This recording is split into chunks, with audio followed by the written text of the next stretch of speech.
तो दोस्तों आज की हमारी कहानी है फांसी से वापसी।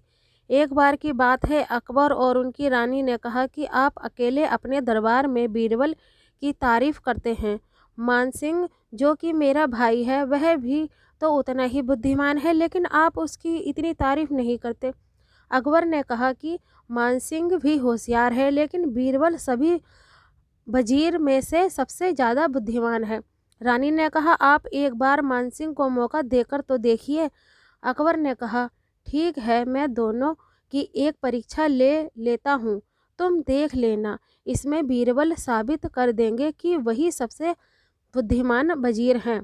अगले दिन बादशाह अकबर के दोनों वजीर बीरबल और मानसिंह को बुलाया और कहा, आपको ईरान देश जाकर वहाँ के राजा को हमारा संदेश देना है।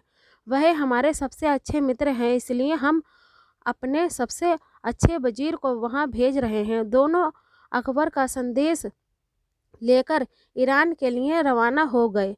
ईरान पहुंचकर उनने वहाँ के राजा को अकबर का संदेश दिया। संदेश पढ़कर वह हैरान हो गए, लेकिन उसमें दोनों वजीरों को फांसी की सज़ा देने के लिए कहा था।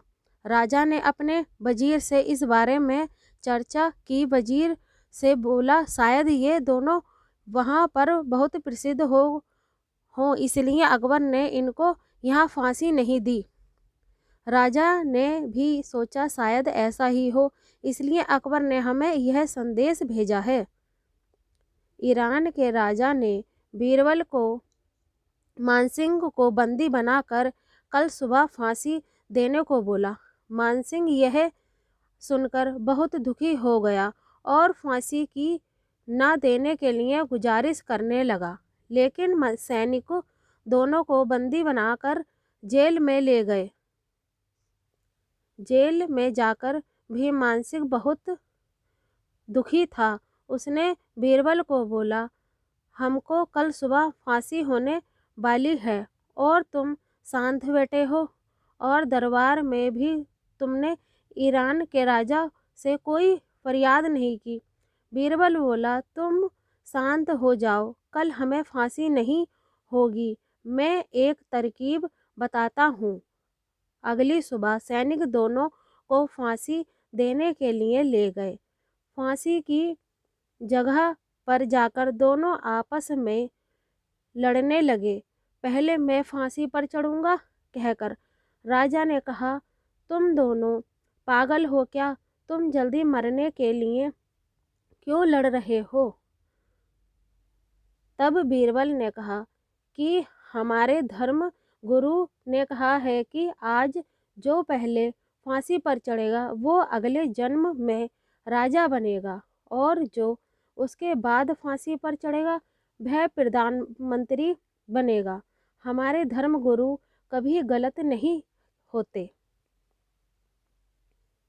राजा ने अपने वजीर से बात की, शायद इसकी बात सच हो और हमारे पास इनको फांसी पर चढ़ाने की कोई खास वजह भी तो नहीं है, इसलिए हम दोनों को अकबर के लिए संदेश देकर वापस भेज देते हैं। उनने ऐसा ही किया और दोनों को रिहा कर दिया।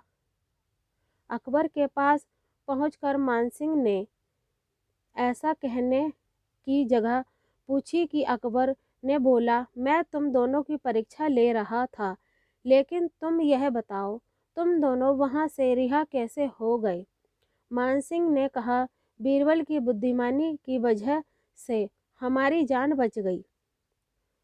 अकबर ने बोला, मैंने एक सैनिक के बाद मैं दूसरे संदेश के साथ भेजा था कि वह तुमको फांसी पर लटकाने लगते तो यह सैनिक संदेश को ईरान के राजा को दे देता। इसके बाद सबने बीरबल की बुद्धिमानी की तारीफ की और रानी ने भी बीरबल की तारीफ की। तो आज की हमारी कहानी कैसी लगी कमेंट में बताएं, और कहानी पसंद आए तो लाइक करें, शेयर करें एंड हमारे चैनल को सब्सक्राइब करें।